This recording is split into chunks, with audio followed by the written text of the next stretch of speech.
আসসালামু আলাইকুম বন্ধুরা, কেমন আছো? মালয়েশিয়া যারা ভাষা শিখতে চাও তারা এই ভিডিওটা দেখতে পারো। মাছেরে বলে ইকান, তরকারিরে বলে কারি, সামিসরে বলে ছোটো, টেবুলিরে বলে মেজা, জোতারে বলে কাসুট, পেঁপেরে বলে পাপাইয়া, আঙ্গুল ফলেরে বলে আঙ্গুর,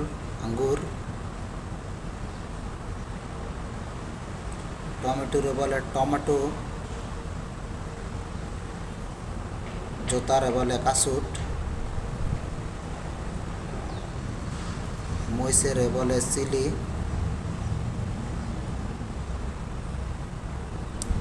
বাড়িরে বলে মাংকু।